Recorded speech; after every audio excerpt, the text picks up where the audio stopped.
है, शांत हो जाइए। अब क्या हालचाल है? पढ़ लिख रहे हैं ना? पढ़िए लिखिए मन से। चलिए, पिछले क्लास में जितना बताए हैं 2-4-5 क्वेश्चन का जवाब दीजिए। जिससे पूछ रहे हैं वही जवाब दीजिएगा, ठीक है?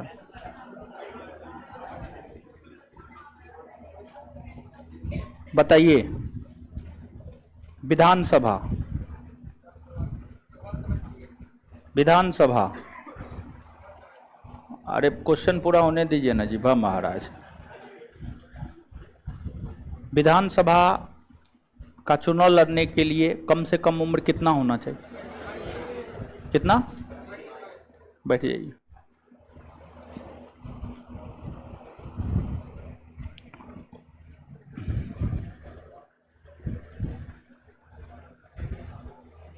है उधर खड़ा होइए, खड़ा होइए, खड़ा होइए। उधर उधर उधर, अरे इधर, हाँ अरे लड़की में इधर, रेड टी शर्ट के बगल में। हाँ बोलिए। विधानसभा का एक अध्यक्ष, एक उपाध्यक्ष होगा। कौन अनुच्छेद कहता है? 178। बैठ जाइए। चलिए, रेड टी शर्ट, उधर टी शर्ट खड़ा होइए। है तोता कलर का जो टी शर्ट है, हाँ तोता कलर वही है, तोता कलर है जी, उन्हें। हाँ बोलिए।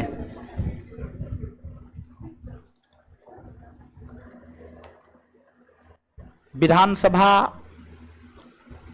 को भंग कौन करता है?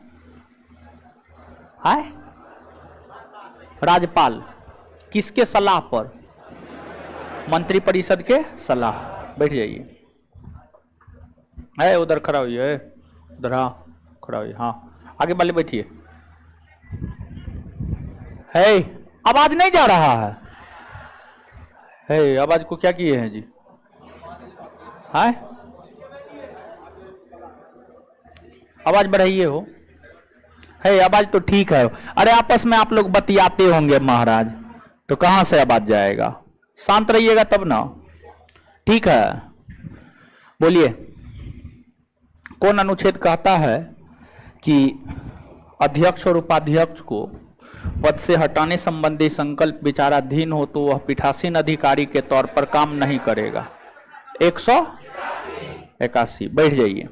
चलिए, विधानसभा के कार्य अधिकार शक्ति बता रहे थे। कार्य अधिकार शक्ति लीजिए, तो कॉपी दीजिए, कॉपी दीजिए।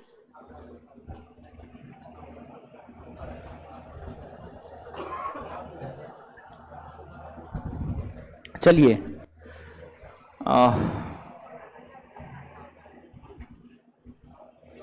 एगो दूगो पॉइंट और लिखिए, इसमें समझाते हैं फिर लिखाएंगे।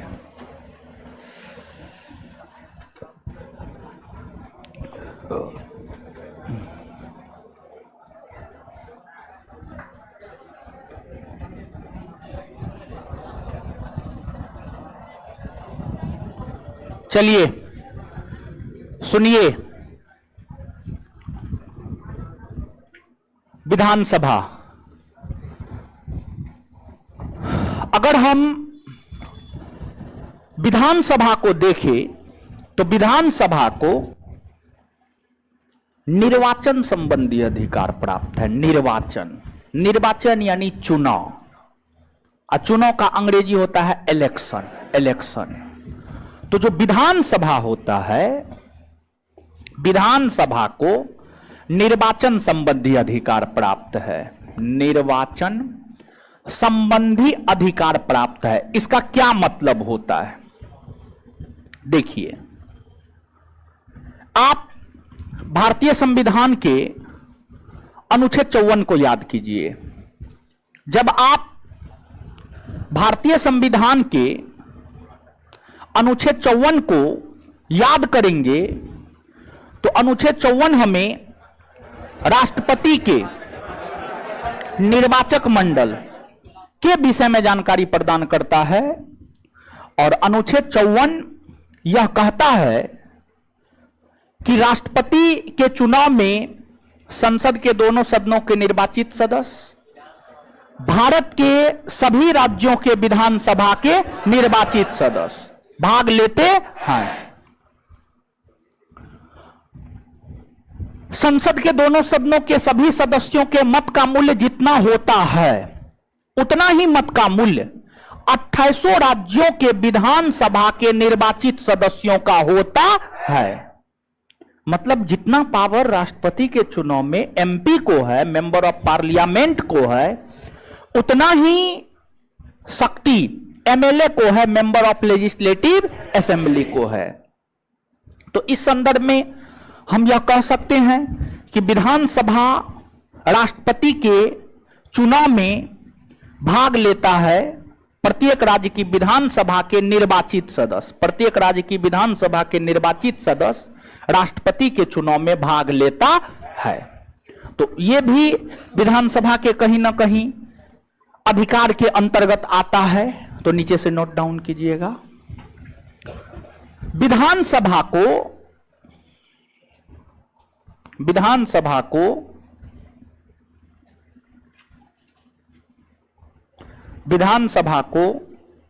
निर्वाचन संबंधी अधिकार, विधानसभा को निर्वाचन संबंधी अधिकार, विधानसभा को निर्वाचन संबंधी अधिकार प्राप्त होता है। विधानसभा को निर्वाचन संबंधी अधिकार प्राप्त होता है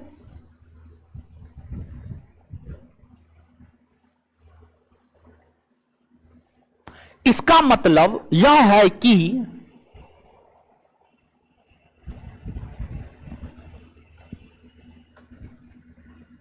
एक मिनट रुकिए, विधानसभा को निर्वाचन संबंधी अधिकार प्राप्त होता है,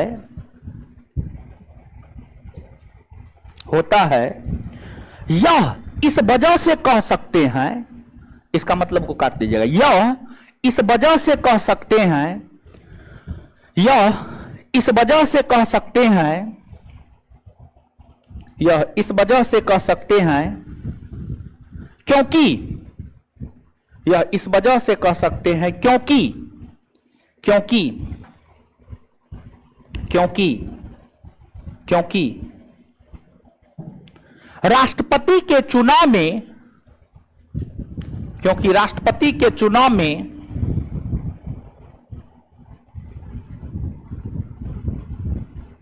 राष्ट्रपति के चुनाव में सभी राज्यों के क्योंकि राष्ट्रपति के चुनाव में सभी राज्यों के विधानसभा के, सभी राज्यों के विधानसभा के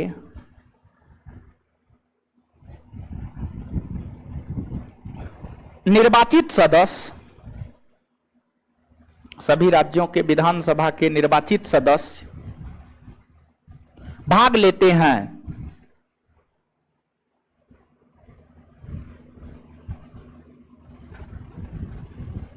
विधानसभा के निर्वाचित सदस्य भाग लेते हैं विधानसभा के निर्वाचित सदस्य भाग लेते हैं, फुल स्टॉप। अब इसके आगे समझिएगा, आप याद कीजिए, जब हम राज्य का शासन पढ़ाना प्रारंभ किए थे तो राज्य के शासन को हम 3 भाग में बांटे थे, कार्यपालिका, विधायिका, न्यायपालिका। कार्यपालिका के अंतर्गत राज्यपाल, मुख्यमंत्री, मंत्रिपरिषद, महाधिवक्ता।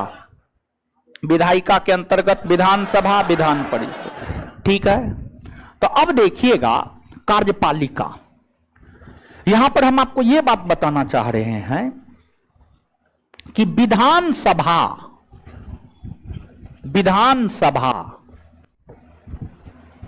कार्यपालिका पर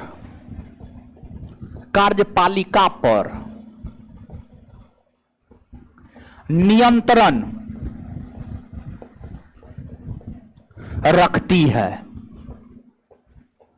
रखती है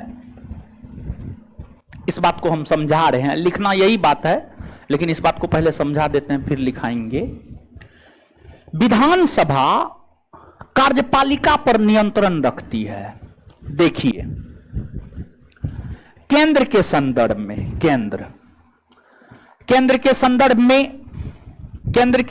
में कार्यपालिका के अंतर्गत हम यह कहते हैं कि कार्यपालिका के संवैधानिक प्रमुख राष्ट्रपति हैं और वास्तविक प्रमुख प्रधानमंत्री।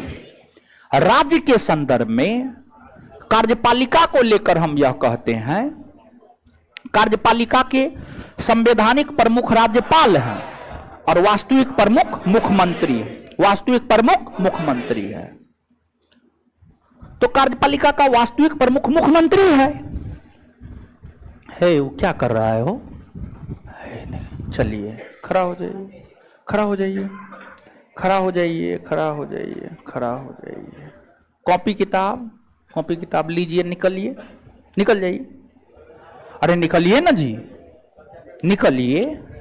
फोन इतना जरूरी है, जाइए रूम पे फोन रिसीव कीजिए। भागिए यहां से, भागिए।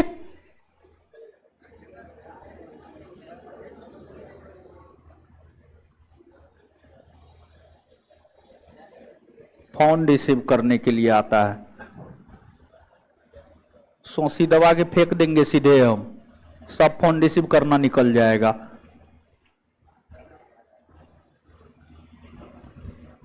चलिए सुनिए अब आप लोग, देखिए कार्यपालिका का वास्तविक प्रमुख मुख्यमंत्री है। तो यहां पर कार्यपालिका शब्द का जो प्रयोग हुआ है वह मुख्यमंत्री के लिए हुआ है। कार्यपालिका शब्द का प्रयोग किसके लिए हुआ है? मुख्यमंत्री। किसके लिए? मुख्यमंत्री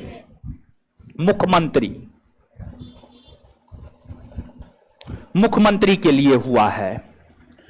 मुख्यमंत्री पर नियंत्रण रखती है विधानसभा मुख्यमंत्री पर नियंत्रण रखती है। हाँ, एकदम रखती है, क्योंकि मुख्यमंत्री कहां गया वो लड़का जी?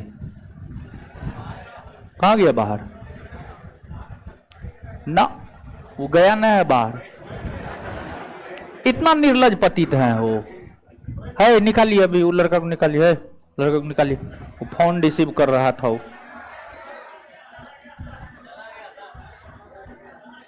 ना, वो नहीं गया होगा। देखिए निकालिए उसको खोज के निकालिए। फोन रिसीव करना इतना जरूरी है क्या है? क्लास है कि धर्मशाला है? जाइए उसको खोज के निकालिए क्लासरूम से।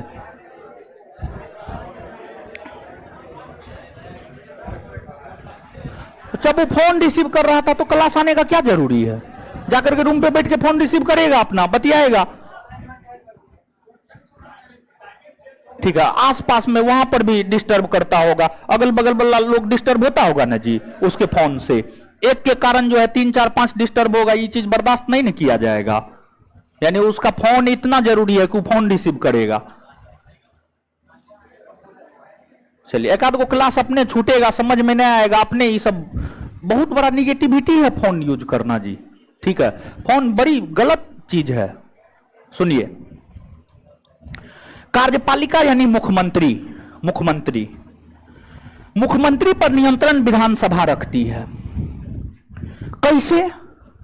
तो मुख्यमंत्री को पद से हटाने के लिए अविश्वास प्रस्ताव लाया जाता है, और अविश्वास प्रस्ताव विधान सभा में लाया जाता है, और विधानसभा अगर अपने साधारण बहुमत से अविश्वास प्रस्ताव को पारित कर देती है तो फिर मुख्यमंत्री को अपने पद से हटना होता है, मुख्यमंत्री को अपने पद से हटना होता है। तो विधानसभा कार्यपालिका के ऊपर यानी मुख्यमंत्री के ऊपर नियंत्रण रखती है। यह भी विधानसभा का अधिकार है, यह भी विधानसभा का अधिकार है। तो नीचे से अगला पॉइंट लिखिएगा। विधानसभा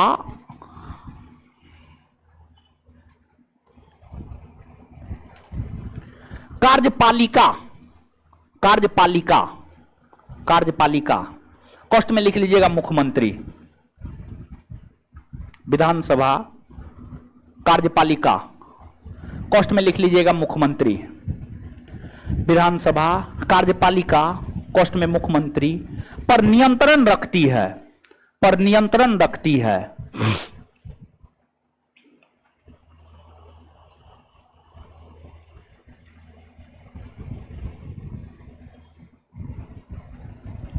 चलिए, विधानसभा लगभग खत्म हो गया। ठीक है, अब देखिएगा आप जो है 3 गो कॉलम बनाइए। सुनिए, 3 गो कॉलम बनाइए।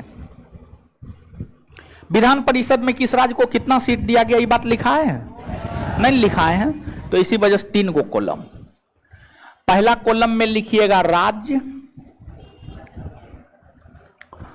दूसरा कॉलम में लिखिएगा विधानसभा सीट,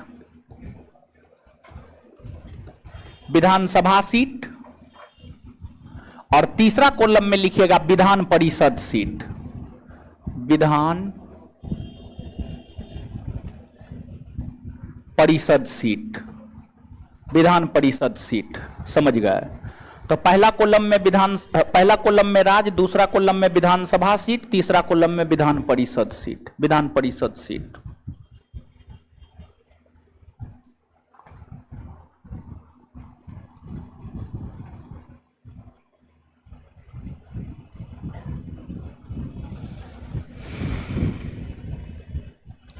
देखिए, मानचित्र पर अगर आप आएंगे, समझिएगा, मानचित्र पर अगर आप आएंगे तो आपको क्या मिलेगा?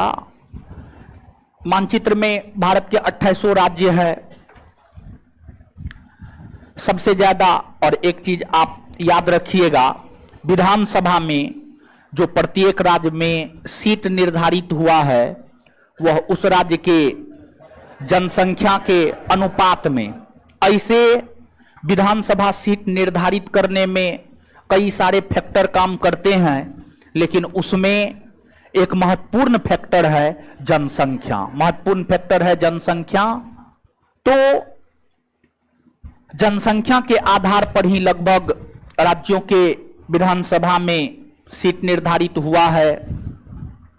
सबसे ज्यादा जनसंख्या आपको उत्तर प्रदेश में है, तो सबसे ज्यादा विधानसभा सीट जो है आपको उत्तर प्रदेश में है।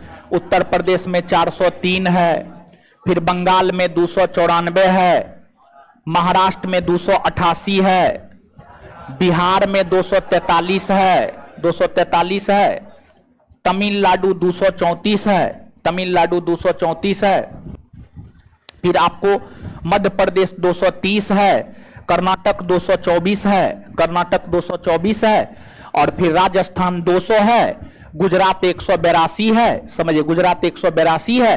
तो इस प्रकार से अलग अलग राज्य के विधानसभा में जो है सीटों की संख्या अलग अलग है। ओडिशा में 147 है, समझ गए, झारखंड में 81 है, फिर सिक्किम मिजोरम गोवा में आप देखे हैं सिक्किम में 32 है, मिजोरम गोवा में 40-40 है, तो अलग अलग राज्य में विधानसभा सीटों की संख्या अलग अलग है। फिर इसके बाद जो है अगर हम विधान परिषद को देखें तो उत्तर प्रदेश में 100 है, कुछ बुक 99 भी लिखता है। उत्तर प्रदेश के विधान परिषद में 100 है, महाराष्ट्र के विधान परिषद में 78 है, बिहार और कर्नाटक में 75 है, आंध्र प्रदेश में 50 है, तेलंगाना में 40 है।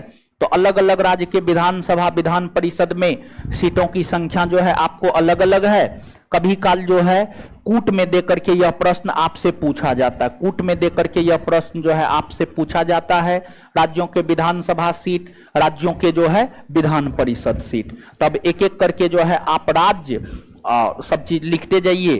जो 3 कॉलम हम आपको बनवाए हैं लिखिएगा। राज्य में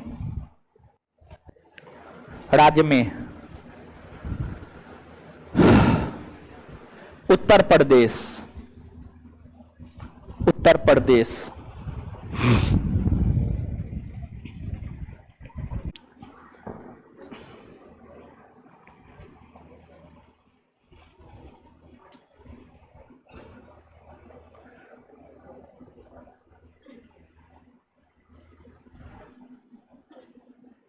चल रहा है ना जी, चलिए।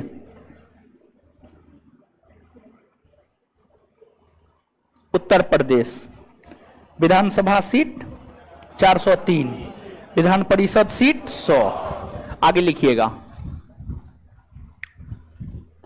पश्चिम बंगाल, पश्चिम बंगाल 294। यहां पर तो विधान परिषद है नहीं, डैश मार दीजिए ऐसे, ठीक है। आगे लिखिएगा। महाराष्ट्र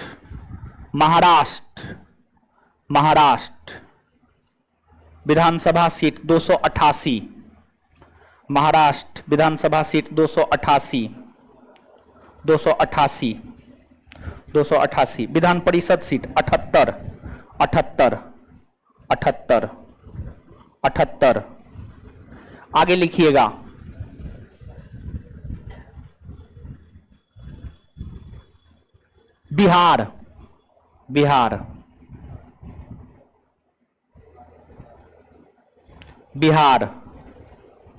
बिहार विधानसभा सीट 243, विधानसभा सीट 243, विधान परिषद 75। आगे लिखिएगा। तमिलनाडु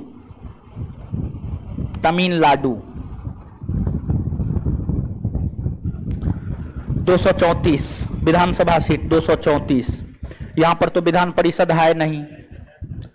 तमिलनाडु के बाद मध्य प्रदेश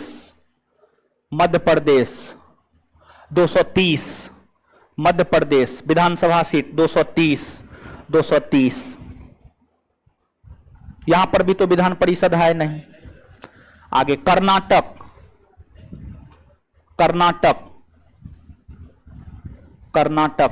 224, विधानसभा सीट 224। यहां पर विधान परिषद में 75। आगे लिखिएगा। राजस्थान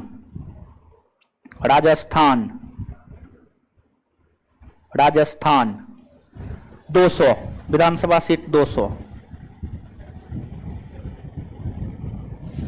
यहां पर तो है नहीं विधान परिषद।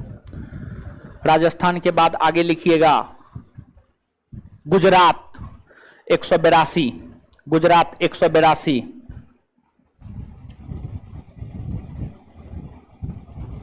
गुजरात 182। यहां पर भी विधान परिषद तो है नहीं। आगे आंध्र प्रदेश 175।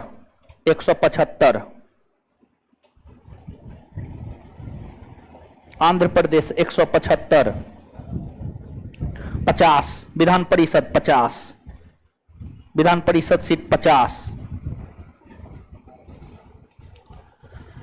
आगे लिखिएगा ओडिशा, ओडिशा, ओडिशा विधानसभा सीट 147, 147, 147। आगे लिखिएगा केरल, केरल, ओडिशा 147 विधानसभा सीट, यहां पर तो विधान परिषद है नहीं। केरल,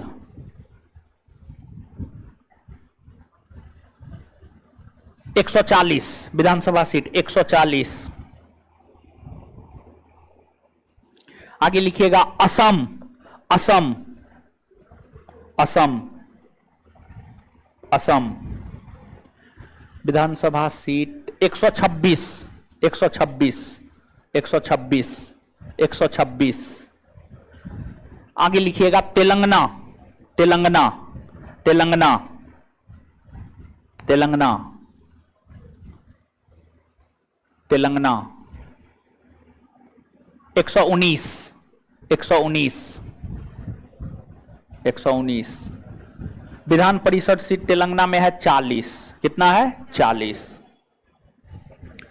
आगे लिखिएगा पंजाब, पंजाब, पंजाब,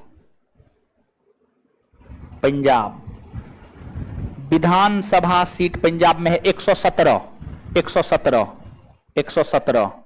आगे लिखिएगा हरियाणा और छत्तीसगढ़, हरियाणा और छत्तीसगढ़, हरियाणा और छत्तीसगढ़, हरियाणा और छत्तीसगढ़, हरियाणा और छत्तीसगढ़, हरियाणा और छत्तीसगढ़ दोनों में 90 90 विधानसभा सीट है। 90, 9 पर 0, 90, 90। आगे लिखिएगा झारखंड, झारखंड, झारखंड, झारखंड, झारखंड, झारखंड 81, झारखंड 81।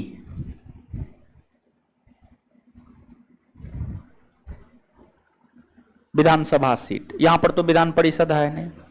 आगे लिखिएगा उत्तराखंड, उत्तराखंड, उत्तराखंड विधानसभा सीट 70, उत्तराखंड विधानसभा सीट 70, 70। आगे लिखिएगा हिमाचल प्रदेश, हिमाचल प्रदेश, हिमाचल प्रदेश 68, हिमाचल प्रदेश में 68 है, 68, 68। आगे लिखिएगा मणिपुर, मणिपुर कोमा मेघालय, मणिपुर कोमा मेघालय,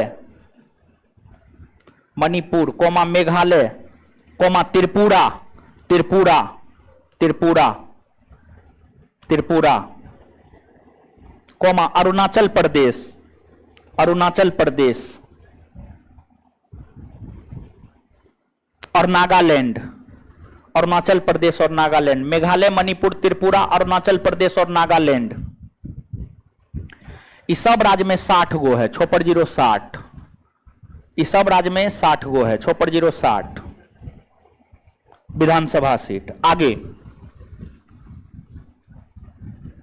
मिजोरम और गोवा 40, मिजोरम और गोवा 40, मिजोरम और गोवा 40, मिजोरम और गोवा 40। सिक्किम 32, सिक्किम 32, सिक्किम 32, सिक्किम 32, सिक्किम 32। इसके बाद केंद्र शासित प्रदेश में 3 गो राज्य में, सॉरी 3 गो केंद्र शासित प्रदेश में विधान सभा है, जिसमें जम्मू कश्मीर में तो अभी लागू हुआ नहीं है। जम्मू कश्मीर पुनर्गठन विधेयक लागू हो गए हैं, लेकिन फिक्स नहीं है कि कितना सीट होगा नहीं होगा, जब तक एक बार चुनाव नहीं हो जाता है। जम्मू कश्मीर के अलावा जो 2 अन्य है, एगो दिल्ली है और एगो पुडुचेरी है। दिल्ली की विधानसभा में 70 सीट और पुडुचेरी में 30। तो लिख लीजिए दिल्ली 70, पुडुचेरी 30। दिल्ली 70, पुडुचेरी 30। दिल्ली 70, पुडुचेरी 30। दिल्ली 70, पुडुचेरी 30। दिल्ली 70, पुडुचेरी 30। दिल्ली 70, पुडुचेरी 30। दिल्ली 70, पुडुचेरी 30। ठीक है, तो इसको जो है आप देख लीजिएगा मतलब इसको याद कर लीजिएगा। तो कुल मिलाकर के अगर आप देखेंगे तो ये चैप्टर आपका समाप्त हो गया। अब इसके बाद यानी राज्य का कार्यपालिका समाप्त हो गया, विधायिका समाप्त हो गया, तो आगे है राज्य की न्यायपालिका। तो अब नीचे से आप हेडिंग मारिएगा राज्य की न्यायपालिका।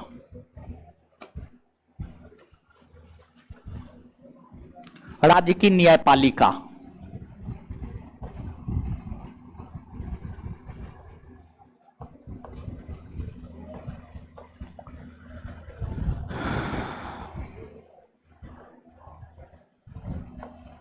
राज्य की न्यायपालिका।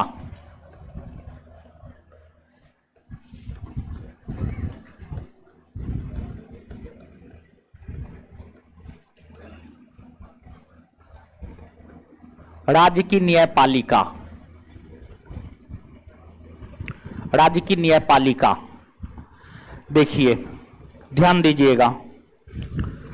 राज्य की न्यायपालिका में एक तो हाई कोर्ट के विषय में पढ़ना है। हाई कोर्ट के अलावे यहां पर अधीनस्थ न्यायालय, परिवार न्यायालय, ग्राम न्यायालय, fast track court, mobile court, लोक अदालत और कोर्ट मार्शल, सेना न्यायालय, इन सभी के विषय में यहां पर पढ़ना है। तो राज्य की न्यायपालिका के अंतर्गत हम लोग इतना चीज को पढ़ेंगे। राज्य की न्यायपालिका के अंतर्गत इतना चीज को जो है हम लोग पढ़ेंगे। ठीक है, तो अब सबसे पहले हम लोग हाई कोर्ट को पढ़ते हैं। तो राज्य की न्यायपालिका अगर आप हेडिंग मार दिए हैं तो दूसरा सब हेडिंग मारिए उच्च न्यायालय, हाई कोर्ट। उच्च न्यायालय,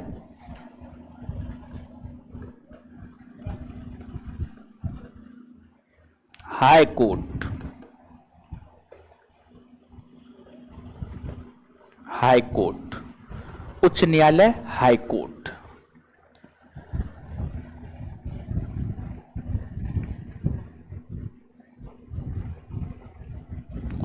सुनिए, समझिए। हाई कोर्ट, अगर हम हाई कोर्ट की बात करें तो हाई कोर्ट के विषय में जानकारी हमें भारतीय संविधान का भाग 6 के अंतर्गत अनुच्छेद 214 से 231 देता है। अनुच्छेद 214 से 231 ये अनुच्छेद हमें हाईकोर्ट के विषय में जानकारी प्रदान करता है। इन अनुच्छेदों में एक अनुच्छेद है अनुच्छेद 214। अनुच्छेद 214 यह कहता है कि प्रत्येक राज्य में एक उच्च न्यायालय होगा।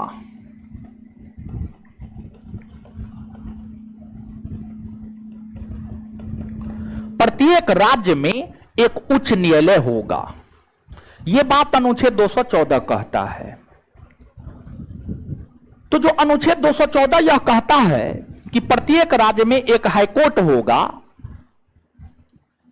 इस अनुच्छेद के अनुरूप तो भारत में टोटल 28 प्रांत है, मतलब 28 राज्य है, तो 28 हाईकोर्ट तो होना चाहिए, 28 हाईकोर्ट होना चाहिए।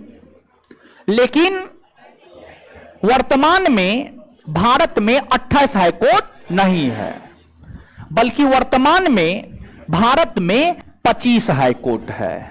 25 हाईकोर्ट है वर्तमान में, भारत में 25 उच्च न्यायालय है।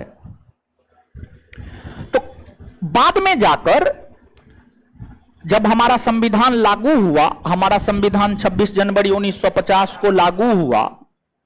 26 जनवरी 1950 को हमारा संविधान लागू होने के बाद संविधान में संशोधन भी होने प्रारंभ हो गए। संविधान में एक 7वां संविधान संशोधन हुआ 1956 में। तो जो 7वां संविधान संशोधन 1956 में हुआ, 7वां संविधान संशोधन 1956 में यह प्रावधान कर दिया गया कि 2 या 2 से अधिक राज्यों के लिए एक संयुक्त उच्च न्यायालय हो सकता है। 2 या 2 से अधिक राज्यों के लिए एक संयुक्त उच्च न्यायालय हो सकता है।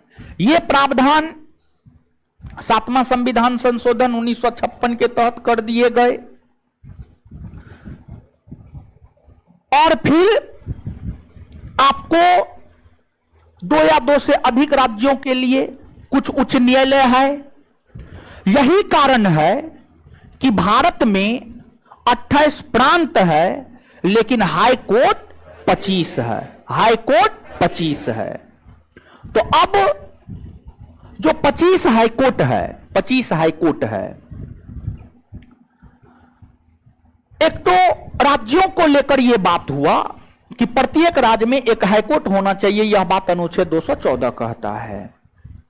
लेकिन हाईकोर्ट का गठन किस अनुच्छेद के तहत होता है? देखिए, ये तो यह कहता है कि प्रत्येक राज्य में एक हाईकोर्ट होगा, लेकिन हम लोग यह समझते हैं कि राज्य हाईकोर्ट के गठन के विषय में जानकारी अनुच्छेद 214 देता है। नहीं, अनुच्छेद 214 हाईकोर्ट के गठन के विषय में जानकारी नहीं देता है, बल्कि यह कहता है कि प्रत्येक राज्य में एक हाईकोर्ट होगा। प्रत्येक राज्य में एक हाईकोर्ट होगा, यह बात कहता है।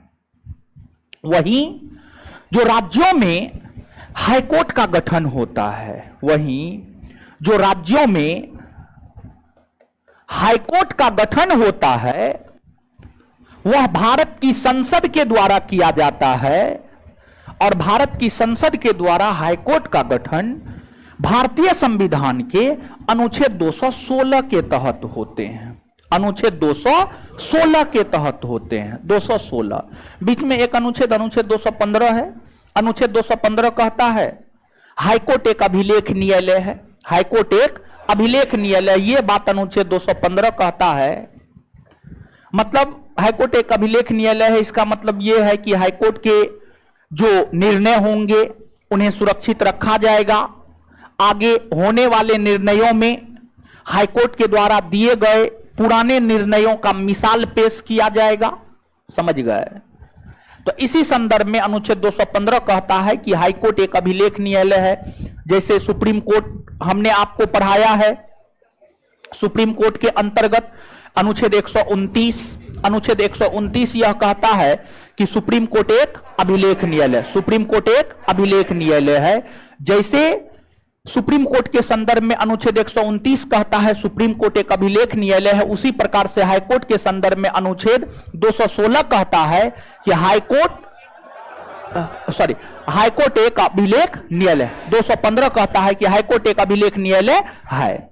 वही राज्यों में जो हाईकोर्ट का गठन होता है वह अनुच्छेद 216 के तहत, अनुच्छेद 216 के तहत। यह तो राज्य की बात हो गई। वही अगर हम केंद्र शासित प्रदेशों को देखें तो आप सभी लोग इस बात से निश्चित तौर पर अवगत होंगे कि भारत में कितने राज्य है, कितने केंद्र शासित प्रदेश है। भाग 1 संघ और राज्य क्षेत्र पढ़ाते हैं तो वहां पर हम आपको यह बात भी बताते हुए चलते हैं कि भारत में कितने राज्य कितने केंद्र शासित प्रदेश हैं। तो भारत में कितने राज्य कितने केंद्र शासित? 28 राज्य और 8 केंद्र शासित प्रदेश। केंद्र शासित प्रदेशों को अगर हम देखें तो भारत में 8 केंद्र शासित प्रदेश है, लेकिन 8 केंद्र शासित प्रदेश में मात्र 2 केंद्र शासित प्रदेश ऐसा है जिसका अपना हाईकोर्ट है। बाद बाकी केंद्र शासित प्रदेश का अपना हाईकोर्ट नहीं है। जो 2 केंद्र शासित प्रदेश जिसका अपना हाईकोर्ट है वह है आपको दिल्ली और जम्मू कश्मीर, दिल्ली और जम्मू कश्मीर। तो 8 केंद्र शासित प्रदेश में से 2 मात्र केंद्र शासित प्रदेश है जिसका अपना हाईकोर्ट है, एक है दिल्ली और दूसरा है जम्मू कश्मीर। दिल्ली हाईकोर्ट का गठन 1966 में हुआ है, वही जम्मू कश्मीर हाईकोर्ट का गठन 1928 में हुआ है। जम्मू कश्मीर हाईकोर्ट का गठन 1928 में हुआ है।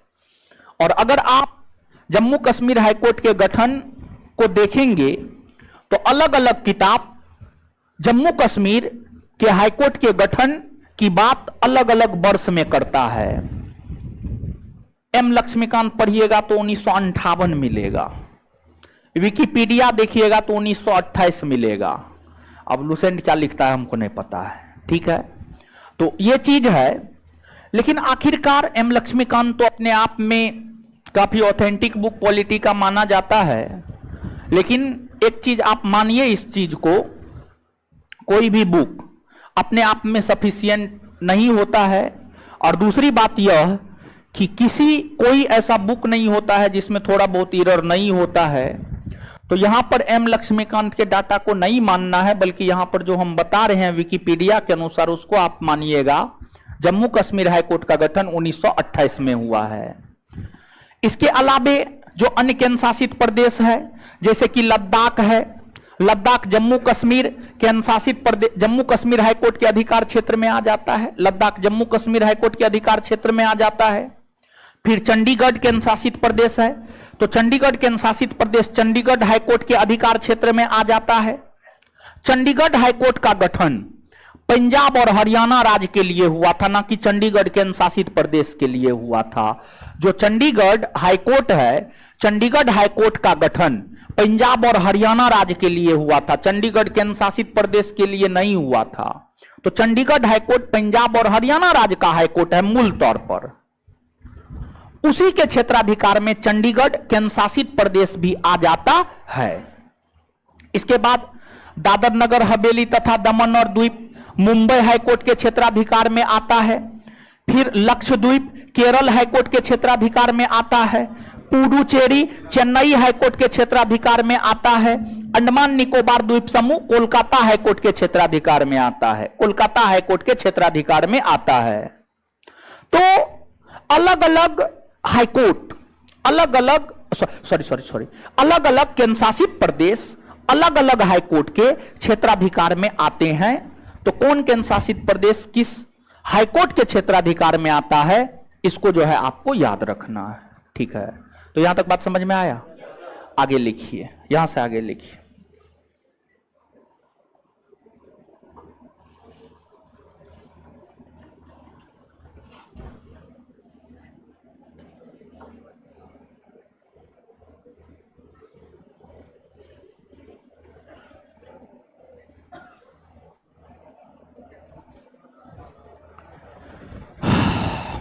चलिए लिखिएगा।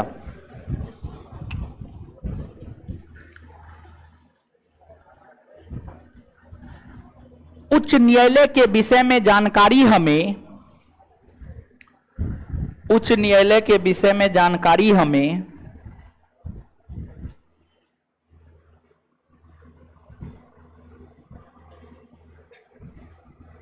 उच्च न्यायालय के विषय में जानकारी हमें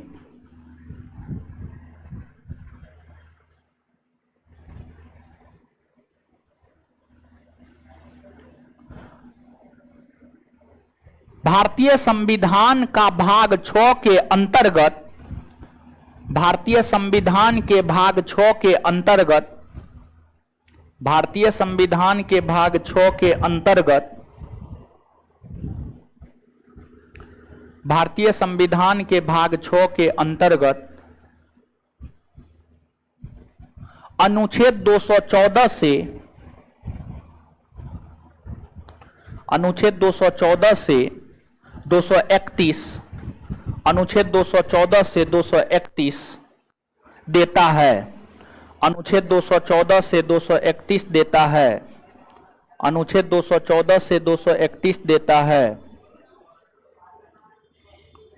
214 से 231 देता है, फुल स्टॉप। नीचे से लिखिएगा।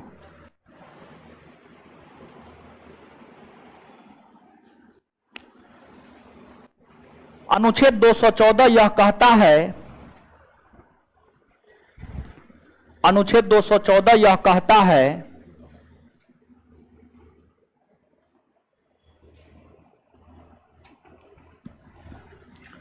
अनुच्छेद 214 यह कहता है कि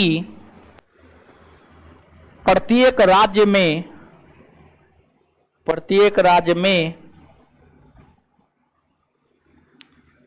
राज्य में एक हाईकोर्ट होगा।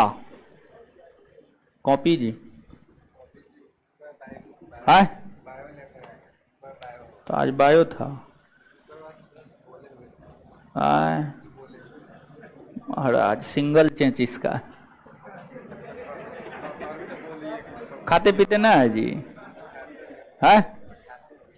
चलिए, प्रत्येक राज्य में एक हाईकोर्ट होगा, फुल स्टॉप। अगला स्टार मार के लिखिएगा, 7वां संविधान संशोधन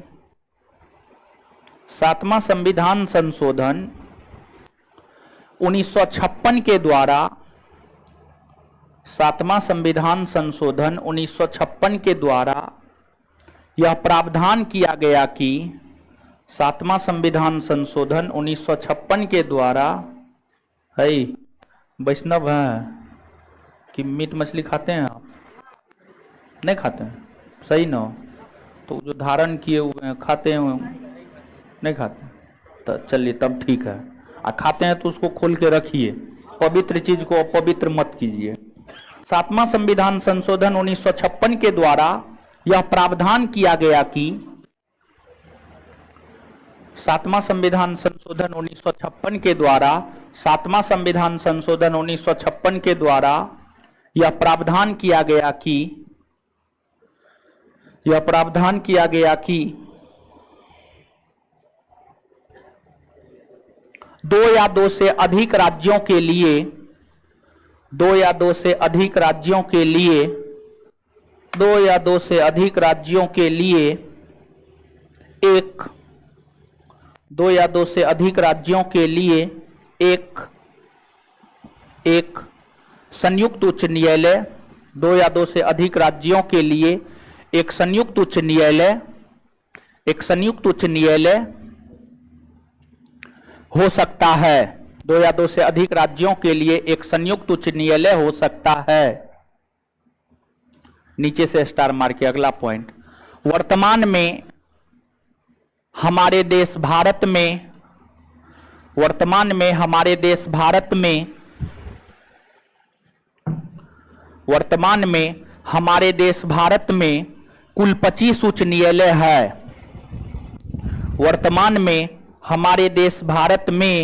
कुल 25 उच्च न्यायालय है। वर्तमान में हमारे देश भारत में कुल 25 उच्च न्यायालय है।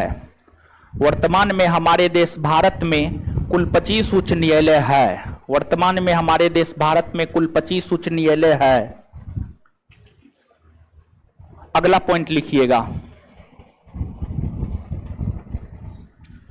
भारत में मात्र 2 केंद्र शासित प्रदेश ऐसे हैं।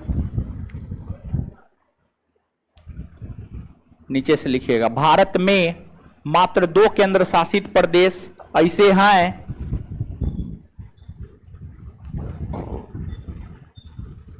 भारत में मात्र 2 केंद्र शासित प्रदेश ऐसे हैं जिसका अपना उच्च न्यायालय है। जिसका अपना उच्च न्यायालय है। जिसका अपना उच्च न्यायालय है। जिसका अपना उच्च न्यायालय है। जिसका अपना उच्च न्यायालय है।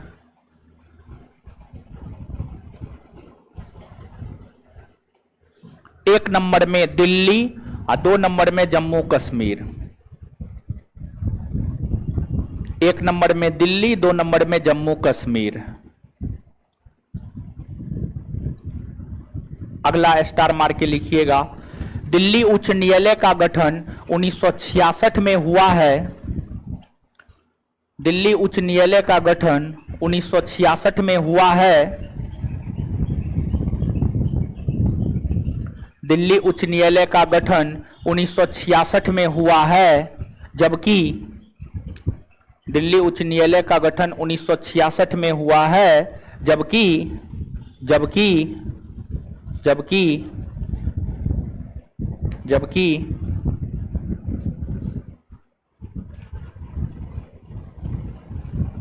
जम्मू कश्मीर उच्च न्यायालय का गठन जबकि जम्मू कश्मीर उच्च न्यायालय का गठन 1928 में हुआ है, जबकि जम्मू कश्मीर उच्च न्यायालय का गठन 1928 में हुआ है।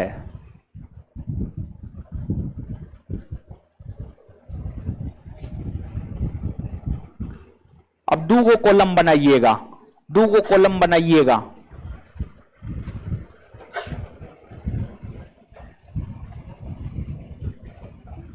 दो गो कॉलम बनाइएगा। एगो कॉलम में लिखिएगा केंद्र शासित प्रदेश, दो गो कॉलम बनाइएगा। एक में लिखिएगा केंद्र शासित प्रदेश और दूसरा कॉलम में लिखिएगा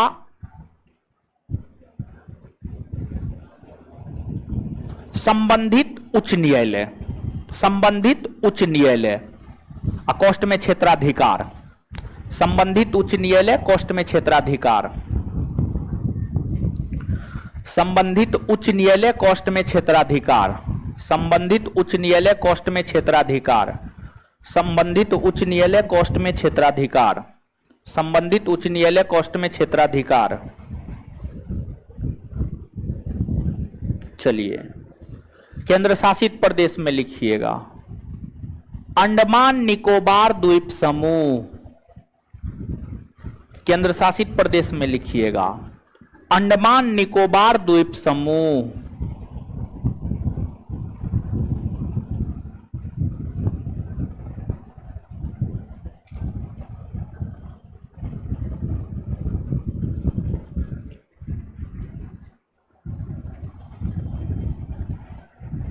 अंडमान निकोबार द्वीप समूह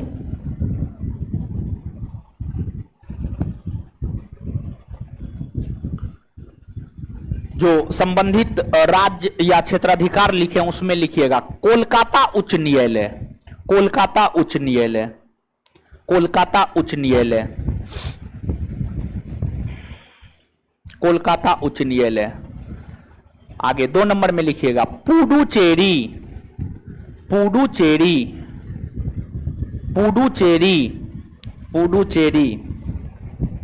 संबंधित उच्च न्यायालय या क्षेत्राधिकार में लिखिएगा चेन्नई उच्च न्यायालय, चेन्नई उच्च न्यायालय, चेन्नई उच्च न्यायालय, चेन्नई उच्च न्यायालय। आगे पुडुचेरी के बाद लिखिएगा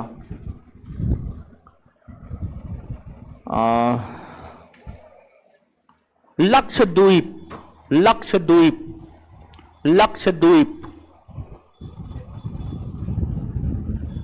लक्षद्वीप। उच्च न्यायालय में लिखिएगा केरल, केरल उच्च न्यायालय। आगे आगे लिखिएगा दादर नगर हवेली तथा दमन और द्वीप,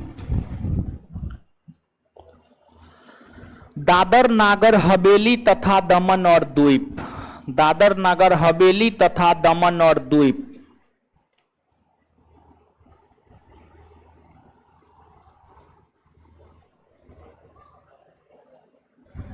दादर नागर हवेली तथा दमन और द्वीप, दमन और द्वीप, दमन और द्वीप। डैश देकर मुंबई उच्च न्यायालय, मुंबई उच्च न्यायालय, मुंबई उच्च न्यायालय, मुंबई उच्च न्यायालय।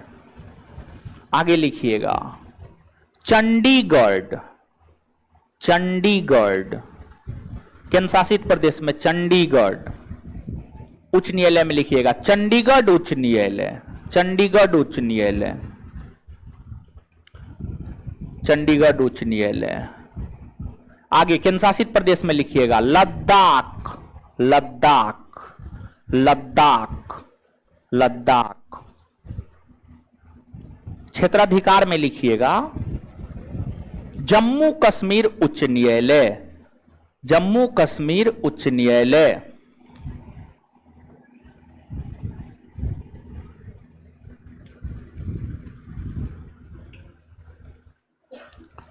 जम्मू कश्मीर उच्च न्यायालय, जम्मू कश्मीर उच्च न्यायालय। चलिए अब देखिएगा, अब यहां से थोड़ा सा आगे बढ़ते हैं, ठीक है, समझिएगा। अब नीचे से एक पॉइंट, एक दो पॉइंट और बताए हैं, उसको लिख लीजिए, तब आगे बढ़ेंगे, ठीक है। आगे लिखिएगा स्टार मार के। अनुच्छेद 250 यह कहता है कि, सॉरी 215, सॉरी 215, सॉरी अनुच्छेद 215, अगला पॉइंट, अनुच्छेद 215 यह कहता है कि, अनुच्छेद 215 यह कहता है कि उच्च न्यायालय एक अभिलेख न्यायालय है। अनुच्छेद 215 यह कहता है कि उच्च न्यायालय एक अभिलेख न्यायालय है। अनुच्छेद 215 यह कहता है कि उच्च न्यायालय एक अभिलेख न्यायालय है। अनुच्छेद 215 यह कहता है कि उच्च न्यायालय एक अभिलेख न्यायालय है। उच्च न्यायालय एक अभिलेख न्यायालय है। अगला पॉइंट, अनुच्छेद 216 के तहत, अनुच्छेद 216 के तहत राज्यों में, अनुच्छेद 216 के तहत राज्यों में उच्च न्यायालय का गठन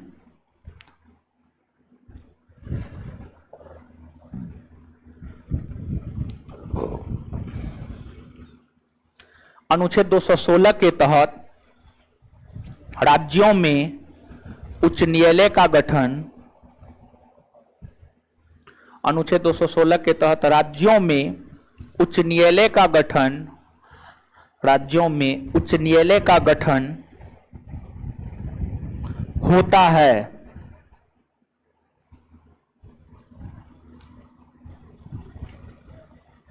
फुल स्टॉप, उसी में कंटिन्यू। उच्च न्यायालय के गठन का अधिकार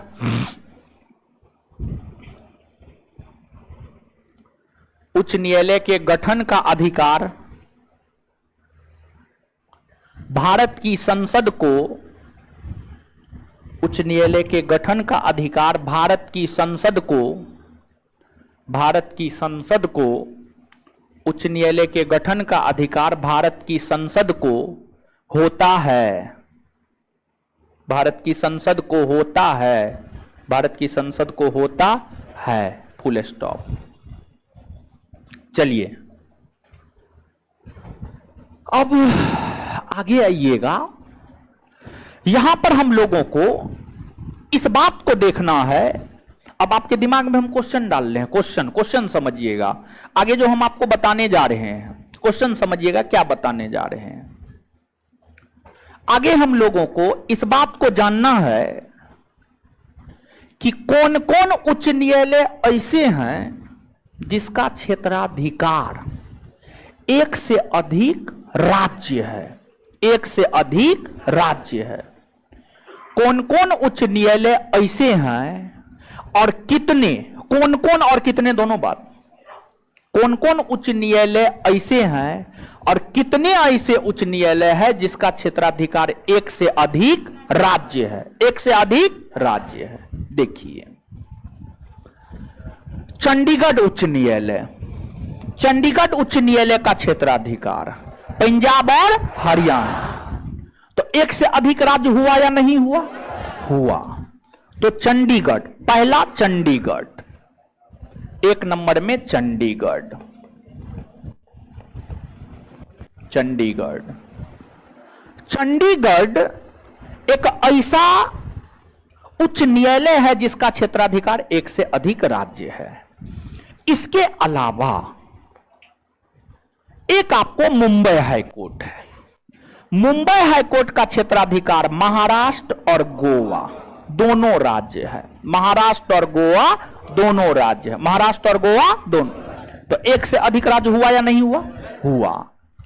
तो दूसरा है आपको मुंबई हाईकोर्ट, दूसरा है आपको मुंबई हाईकोर्ट। फिर तीसरा, अगर हम तीसरा की बात करें तो तीसरा है गुवाहाटी हाईकोर्ट। तीसरा कौन है? गुवाहाटी हाईकोर्ट। असम में एक हाईकोर्ट है गुवाहाटी, असम में एक हाईकोर्ट है, उसका नाम है गुवाहाटी। गुवाहाटी गुवाहाटी हाईकोर्ट का क्षेत्राधिकार एक से अधिक राज्य है। गुवाहाटी हाईकोर्ट के क्षेत्राधिकार में एक आपको असम राज्य आता है, दूसरा आपको अरुणाचल प्रदेश आता है।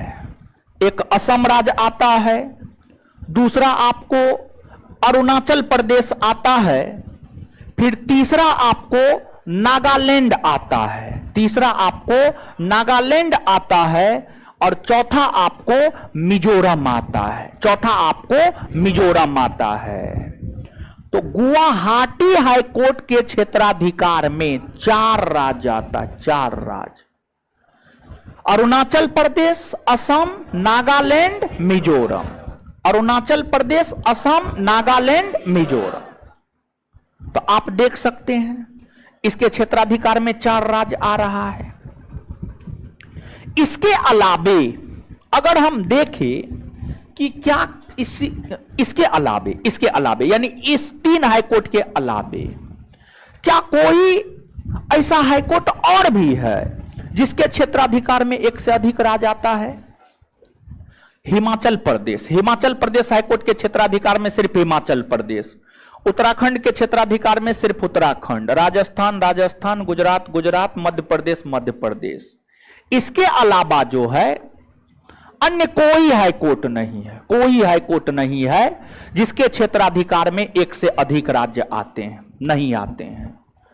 तो कुल मिलाकर के अगर हम बात करें तो हम यह कह सकते हैं कि 25 हाईकोर्ट में से 3 गो हाईकोर्ट ऐसा है जिसका क्षेत्राधिकार 1 से अधिक राज्य है। 1 से अधिक राज्य है। वो 3 है चंडीगढ़ हाईकोर्ट, मुंबई हाईकोर्ट और गुवाहाटी हाईकोर्ट। तो नीचे से स्टार मार के लिखिएगा।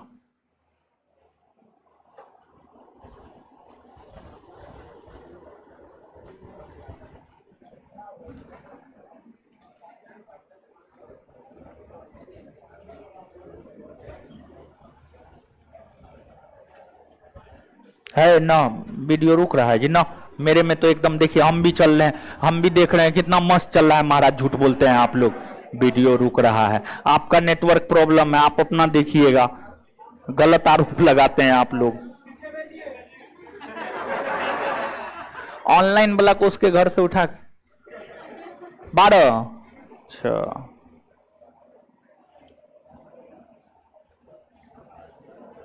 समझे? झूठ बोलते हैं आप लोग महाराज। ऑनलाइन वाला विद्यार्थी से बड़ी झूठ बोलता है वो। हाँ, चलिए लिखिए। भारत में लिखिएगा, भारत में जैसे लिखना है लिखिए ना अपना। भारत में, चलिए लिखाने से पहले वो बात समझाते हैं, सुनिए। अब समझाते हैं। देखिए, जो इंसान खुद से मोटिवेट नहीं होता है उसको दुनिया का कोई ताकत मोटिवेट नहीं कर सकता है। समझ गए? देखिए, हम आपको ये बात बता रहे हैं कि जैसे आप कोई मोटिवेशन वीडियो देखते हैं, किसी का इंटरव्यू देखते हैं, कुछ भी देखते हैं, उससे आप जो है ना क्षणिक का मतलब समझ रहे हैं? क्षणिक का मतलब कुछ समय के लिए आप मोटिवेट हो सकते हैं। अगर आप स्वयं से मोटिवेट रहते हैं ना तो ये मोटिवेशन हमेशा के लिए बना रहता है, आपका हमेशा के लिए बना रहता है। अरे आप लोग, हम सभी लोग मध्यम वर्गीय फैमिली से आते हैं, तो आपके मोटिवेशन का तो सबसे बड़ा कारण है आपका परिवार, आपकी आर्थिक दशा। अरे जब पढ़ने का मन नहीं करे ना तो एक बार मम्मी पापा का चेहरा याद कर न लीजिए, ठीक है? कैसे वो आपको कष्ट करके पैसा कमा करके भेजते हैं, समझ गए। यहां पे मैक्सिमम लोग ऐसे होंगे जो किसान फैमिली से आते होंगे, कितना अपना हर चीज काट करके जो है आपको पढ़ा रहे हैं। उससे बड़ा मोटिवेशन और कुछ हो सकता है जी? उससे बड़ा मोटिवेशन कुछ नहीं हो सकता है। तो एक तो ये याद कर लीजिए, अपने परिवार की आर्थिक दशा और दिशा याद कर लीजिए, आप मोटिवेट हो जाइएगा। दूसरा, आप अपना आने वाला फ्यूचर याद कर लीजिए। अगर हम नहीं पढ़ेंगे, नहीं मेहनत करेंगे, तो हमारा फ्यूचर क्या होगा? क्या होगा फ्यूचर? मतलब फ्यूचर में आप अपने समाज के लोगों को याद कर लीजिए। समाज में देखिए कि जिनको नौकरी नहीं हुआ है और जिनको नौकरी हुआ है, दोनों के बीच तुलना कर लीजिए। जिनको नौकरी नहीं हुआ है उनको कितना कष्ट हो रहा है, और जिनको नौकरी हो गया है वो सुख में जीवन जी रहा है। तो ये सब चीज सोचिए। और हम बार बार कहते हैं कि मोबाइल एक ऐसा कैंसर है, मोबाइल एक ऐसा बीमारी है जो लाइलाज है, जिसका कोई इलाज नहीं है। जैसे कैंसर का इलाज है जी, कैंसर का कोई इलाज नहीं है। अगर कैंसर आपको हो गया है तो मृत्यु तय है, समझ गए। यानी पहले मृत्यु तय है, मृत्यु तो सबका तय है, लेकिन कैंसर हो गया तो फिर जल्दी आपका निधन हो जाएगा, जल्दी देहावसान हो जाएगा। तो मोबाइल एक कैंसर है विद्यार्थी के लिए। मोबाइल से आप बचिए। जैसे आप ऑनलाइन क्लास करते हैं तो ऑनलाइन क्लास करने वक्त मोबाइल यूज कीजिए, बाद बाकी समय में मोबाइल छोड़ दीजिए। और पढ़ने वक्त मोबाइल को दूर रखिए। देखिए, आप हमको एक बात बताइए, कहीं ना कहीं आपसे तो बेहतर स्थिति में हम हैं, है ना? तो हम जब पढ़ते हैं ना, हम स्वयं भी बता रहे हैं, जब पढ़ते हैं तो मोबाइल साइलेंट रहता है, मोबाइल साइड करके रखते हैं। मोबाइल को दूसरे रूम में रखते हैं, तीसरे रूम में पढ़ते हैं, समझ गए। मोबाइल दूसरा रूम में रहता है, अपना दूसरा रूम में पढ़ते रहते हैं। पढ़ा हो गया तो फिर मोबाइल लाते हैं, देखते हैं किसका कॉल आया है, किसको रिटर्न करना है, किसको नहीं करना। जिसको रिटर्न करना है कर देते, नहीं करना होता है नहीं करते हैं, समझ गए। तो जब हम ऐसा करते हैं तो आप क्यों नहीं कर सकते हैं? क्या मोबाइल आपका जीवन है? नहीं, कभी नहीं हो सकता है। मोबाइल आपका जीवन कभी हो ही नहीं सकता है। और 2 घंटा का एक शिफ्ट आप लोग लगाते होंगे, हम भी अपना एक शिफ्ट 2 से 2.5 घंटा का लगाते हैं। हम अपना एक शिफ्ट जब हम पढ़ते हैं 2 से 2.5 घंटा का एक शिफ्ट लगाते हैं। 2 से 2.5 घंटा मोबाइल यूज नहीं करेंगे तो क्या धरती पलट जाएगा? उस बीच में किसी का भी फोन आ गया तो क्या हो जाएगा? यानी आप देश के प्रधानमंत्री थोड़े हैं कि बहुत बड़ा निर्णय इधर से उधर हो जाएगा, समझ गए। तो हम भी जब पढ़ते हैं तो मोबाइल को साइड करके पढ़ते हैं। रिक्वेस्ट है आप लोग से, पढ़िए तो मोबाइल को एकदम दूर रख करके पढ़िए और मोबाइल से दूरी बनाइए, समझ गए। बार बार समझाते हैं, सफलता चाहिए तो किताब कॉपी को अपना पहला प्यार बनाइए। यानी प्राथमिकता किताब कॉपी को दीजिए, किताब कॉपी को प्राथमिकता दीजिए। उसके बाद सेकेंडरी में सब चीज को रखिए ना, खाना पीना, दोस्त, माँ बाप, सब चीज को रखिए, समझ गए। अगर सफल होना चाहते हैं तो, और नहीं तो ऐसे ही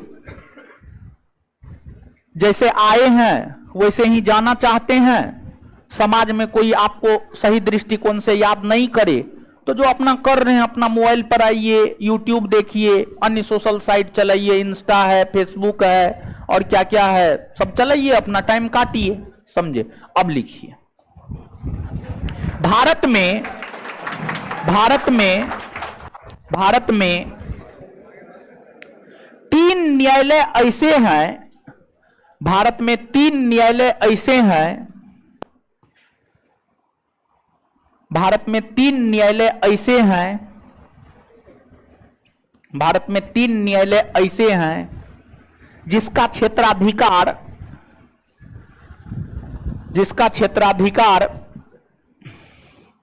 1 से अधिक राज्य है, जिसका क्षेत्राधिकार 1 से अधिक राज्य है।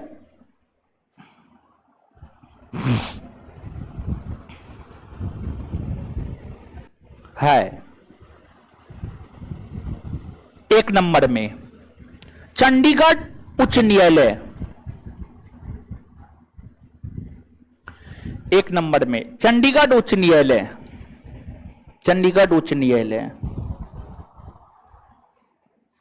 डैश देकर इस उच्च न्यायालय के क्षेत्राधिकार में, इस उच्च न्यायालय के क्षेत्राधिकार में, इस उच्च न्यायालय के क्षेत्राधिकार में पंजाब और हरियाणा राज्य आता है। इस उच्च न्यायालय के क्षेत्राधिकार में पंजाब और हरियाणा राज्य आता है। पंजाब और हरियाणा राज्य आता है। पंजाब और हरियाणा राज्य आता है। पंजाब और हरियाणा राज्य आता है। अब 2 नंबर में मुंबई उच्च न्यायालय, मुंबई उच्च न्यायालय, मुंबई उच्च न्यायालय डैश देकर इस उच्च न्यायालय के क्षेत्राधिकार में, इस उच्च न्यायालय के क्षेत्राधिकार में, इस उच्च न्यायालय के क्षेत्राधिकार में महाराष्ट्र और गोवा राज्य आता है। महाराष्ट्र और गोवा राज्य आता है। महाराष्ट्र और गोवा राज्य आता है। महाराष्ट्र और गोवा राज्य आता है। महाराष्ट्र और गोवा राज्य आता है। महाराष्ट्र और गोवा राज्य आता है। आगे गुवाहाटी उच्च न्यायालय, गुवाहाटी उच्च न्यायालय, गुवाहाटी उच्च न्यायालय, गुवाहाटी उच्च न्यायालय, उच्च न्यायालय इस उच्च न्यायालय के क्षेत्राधिकार में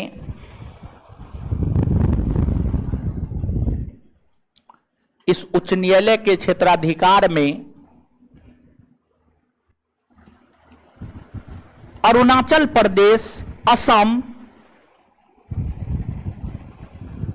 अरुणाचल प्रदेश, असम, अरुणाचल प्रदेश, असम, अरुणाचल प्रदेश, असम, असम, नागालैंड और मिजोरम, अरुणाचल प्रदेश, असम, नागालैंड और मिजोरम, नागालैंड और मिजोरम, नागालैंड और मिजोरम आता है। नागालैंड और मिजोरम आता है। नागालैंड और मिजोरम आता है। Full stop. चलिए, तो अब यहां तक एक बार याद कीजिए तो ठीक है।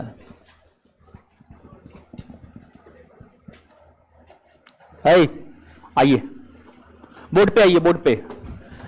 विधानसभा को निर्वाचन संबंधी अधिकार, चुनाव संबंधी अधिकार है? अच्छा, कैसे कह सकते हैं? क्योंकि राष्ट्रपति के चुनाव में भाग लेता है। राष्ट्रपति के चुनाव में भाग लेता है, तो विधानसभा को निर्वाचन संबंधी अधिकार है। कैसे कह सकते हैं? क्योंकि राष्ट्रपति के चुनाव में भाग लेता है। अच्छा, कार्यपालिका पर कौन नियंत्रण रखती है? कैसे कह सकते हैं? क्योंकि मुख्यमंत्री को पद से हटाने संबंधी प्रक्रिया की शुरुआत विधानसभा करता है। समझ गए? तो कार्यपालिका पर नियंत्रण विधानसभा रखती है। कैसे कह सकते हैं? क्योंकि मुख्यमंत्री को पद से हटाने की प्रक्रिया की शुरुआत विधानसभा से होती है। अच्छा, इसके बाद आगे आइएगा। सबसे ज्यादा विधानसभा सीट कौन राज्य में? उत्तर प्रदेश, 403। उत्तर प्रदेश में विधानसभा सीट, उत्तर प्रदेश में विधानसभा सीट 400। बंगाल 294, बंगाल 200, बंगाल 200, बंगाल 200, महाराष्ट्र 288, महाराष्ट्र 200, महाराष्ट्र 200, बिहार 243, बिहार 243, बिहार 243। और इसके बाद जो है तमिलनाडु 234, तमिलनाडु 200, तमिलनाडु 200। यहां तक एक बार याद करते फिर आगे। उत्तर प्रदेश 400, पश्चिम बंगाल, दूसरा महाराष्ट्र, महाराष्ट्र, बिहार, बिहार, तमिलनाडु, तमिलनाडु, मध्य प्रदेश, 230, मध्य प्रदेश, 230, मध्य प्रदेश, 200, कर्नाटक, 224, कर्नाटक, 224, और राजस्थान, राजस्थान, राजस्थान, गुजरात 182, गुजरात 100, गुजरात 100। फिर अब इसको रिवीजन करते हैं। तो इसके बाद था मध्य प्रदेश 200, मध्य प्रदेश, मध्य प्रदेश, मध्य प्रदेश 230, कर्नाटक, कर्नाटक, कर्नाटक 224, राजस्थान, राजस्थान, राजस्थान, गुजरात, गुजरात 182, आंध्र प्रदेश 175, आंध्र प्रदेश, आंध्र प्रदेश 175, आंध्र प्रदेश 175, ओडिशा 147, 100, ओडिशा 147, ओडिशा, ओडिशा 147, केरल 140, केरल, केरल, केरल, असम 126, असम 100, असम 100, असम 100। चलिए अब यहां से रिवीजन करते हैं। आंध्र प्रदेश 100, आंध्र प्रदेश 150, आंध्र प्रदेश, ओडिशा 147, ओडिशा, केरल 140, केरल 100, असम, असम 100, असम 100। यहां तक याद हुआ? एक बार पूरा रिवीजन कीजिए। तो उत्तर प्रदेश 400, बंगाल 200, महाराष्ट्र, महाराष्ट्र, बिहार, तमिलनाडु, तमिलनाडु, मध्य प्रदेश, कर्नाटक, राजस्थान, गुजरात, आंध्र प्रदेश, ओडिशा, ओडिशा, ओडिशा, केरल, असम, असम 126। इसके बाद अब आगे आते हैं। तेलंगाना 119, तेलंगाना 100, तेलंगाना 100, तेलंगाना, तेलंगाना, पंजाब 117, पंजाब, पंजाब, पंजाब 117, हरियाणा और छत्तीसगढ़, हरियाणा छत्तीसगढ़ 90, हरियाणा छत्तीसगढ़, हरियाणा छत्तीसगढ़ 90। इसके बाद झारखंड 81, झारखंड, झारखंड, उत्तराखंड 70, उत्तराखंड, उत्तराखंड, हिमाचल प्रदेश 68, हिमाचल प्रदेश, हिमाचल प्रदेश, हिमाचल प्रदेश 68। इसके बाद अब सुनिएगा, आपको मेघालय, मणिपुर, त्रिपुरा, अरुणाचल प्रदेश, नागालैंड कितना? मेघालय, मणिपुर, त्रिपुरा, अरुणाचल प्रदेश, नागालैंड कितना? 60। इसके बाद मिजोरम, गोवा, मिजोरम, गोवा, सिक्किम, सिक्किम, दिल्ली, दिल्ली, पुडुचेरी 30, पुडुचेरी, पुडुचेरी, दिल्ली, दिल्ली, सिक्किम 32, सिक्किम, सिक्किम, मिजोरम और गोवा, मिजोरम और गोवा, मिजोरम और गोवा, मिजोरम और गोवा, अरुणाचल प्रदेश, मेघालय, नागालैंड, मणिपुर, त्रिपुरा कितना? कितना? 60। एक बार फिर से, मेघालय, मणिपुर, त्रिपुरा, अरुणाचल प्रदेश कितना? इसके बाद हिमाचल प्रदेश 68, हिमाचल प्रदेश, हिमाचल प्रदेश, उत्तराखंड, उत्तराखंड, उत्तराखंड, झारखंड, झारखंड, छत्तीसगढ़ और हरियाणा, छत्तीसगढ़ और हरियाणा, पंजाब 117, पंजाब, तेलंगाना, तेलंगाना, तेलंगाना, 119। इतना बात समझ में आया? चलिए इसके बाद आगे आइएगा।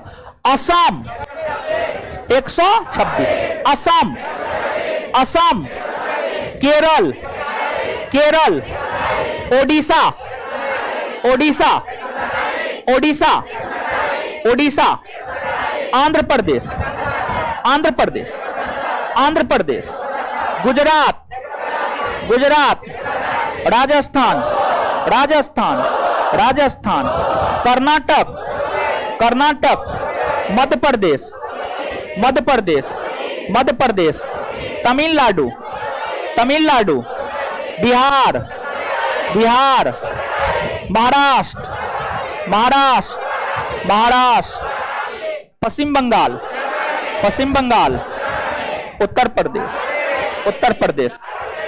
याद नहीं हुआ? हो गया? घर पे जाके एक बार और देख लीजिएगा, याद हो जाएगा। ऐसे हो जाना चाहिए। अब है देखिए, है अभी पूरा याद करो।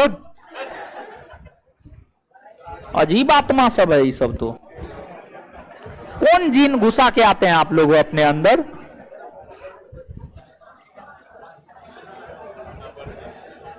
चलिए, उच्च न्यायालय के विषय में जानकारी भारतीय संविधान का कौन भाग दे? भाग 6, अनुच्छेद 214 से कौन अनुच्छेद कहता प्रत्येक राज्य में एक उच्च न्यायालय होगा? कौन अनुच्छेद कहता है? 214। उच्च न्यायालय एक अभिलेख न्यायालय है, कौन अनुच्छेद?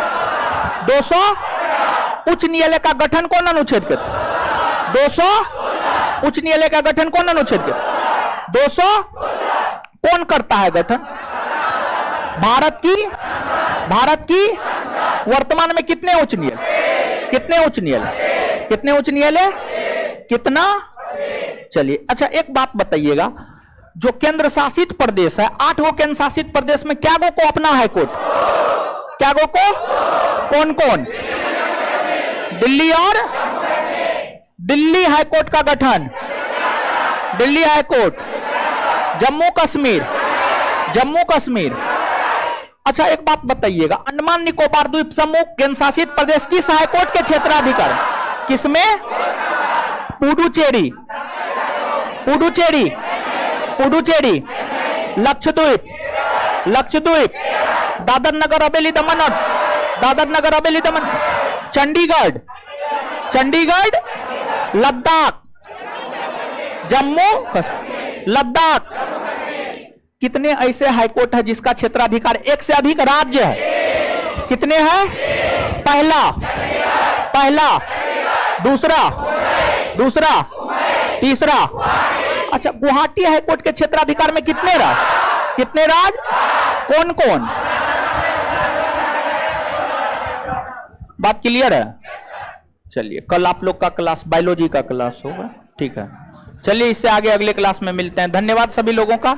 हमको निकलने दीजिए, मेरे टेस्ट का डिस्कशन है, ठीक है? निकलने दीजिएगा हमको, तब आराम से निकलिएगा।